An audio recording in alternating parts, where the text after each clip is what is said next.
Halo semuanya, terima kasih sudah klik video ini. Perkenalkan, aku Jessica dari kelas 11 S13.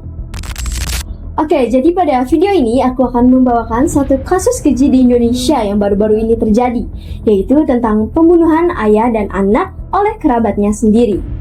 Baik, tanpa berlama-lama, langsung aja kita masuk ke ceritanya. Dari sumber yang saya ambil, kejadian ini terjadi pada hari Jumat, tanggal 21 Februari pukul 19.30 waktu Indonesia Barat. Kejadian ini menewaskan dua orang, yaitu seorang ayah yang bernama Muslikin yang berusia 45 tahun dan putranya yang berinisial SK yang berusia 9 tahun. Mereka merupakan warga Duku Wangil, Desa Sambunganyar, Kecamatan Ngawen, Kabupaten Blora, Jawa Tengah. Nah, polisi mengungkap motif pria berinisial MK ini yang masih kerabat korban tega meracuni korban gegara warisan. Hal senada disampaikan Kasat Reskrim Polres Blora AKP Slamet. Slamet menjelaskan pelaku tega meracuni korban karena sakit hati.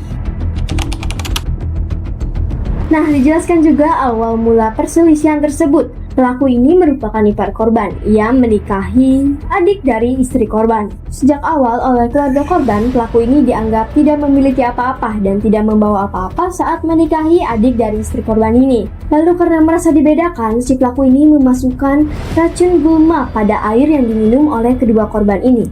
Gulma adalah jenis racun untuk tanaman liar. Korban SK ini sempat melambaikan tangan dan meminta tolong ke arah jalan raya sambil berteriak histeris. Tak lama beberapa warga datang ke rumah korban dan mengetahui Muslikin sudah tergeletak di depan teras rumahnya dengan keadaan mulut yang sudah berbusa.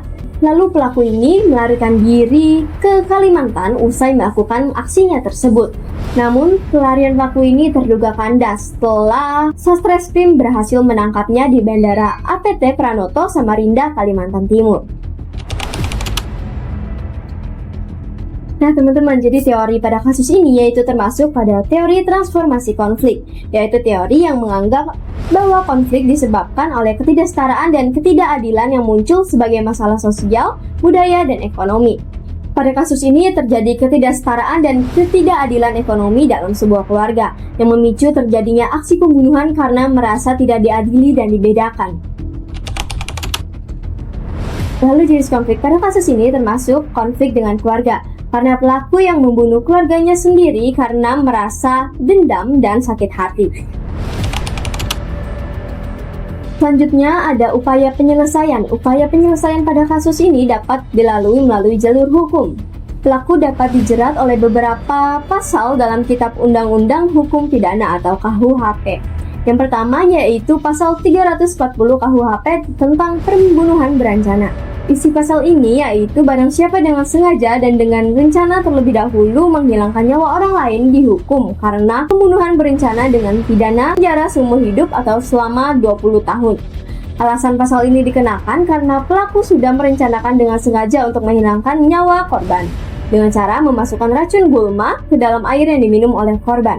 Lalu yang kedua yaitu ada pasal 338 KUHP tentang pembunuhan. Isi pasal ini yaitu barang siapa yang dengan sengaja menghilangkan nyawa orang lain dihukum karena pembunuhan dengan pidana penjara paling lama 15 tahun. Alasan pasal ini dikenakan karena pelaku dengan sengaja memberikan racun gulma untuk menghilangkan nyawa korban yang memenuhi kriteria pembunuhan tanpa perencanaan yang dibuktikan. Lalu ada juga upaya penyelesaian lainnya seperti memberikan perhatian terhadap keluarga korban, terutama anggota yang masih hidup seperti ibu dan saudara korban. Harus mendapatkan pendampingan psikologis dan dukungan untuk mengatasi trauma akibat kehilangan anggota keluarga secara tragis. Juga masyarakat perlu diberi penyuluhan tentang pentingnya menyelesaikan permasalahan dengan pendekatan yang baik dan tidak berakhir dengan kekerasan atau tindakan kriminal, apalagi yang dapat menghilangkan nyawa manusia.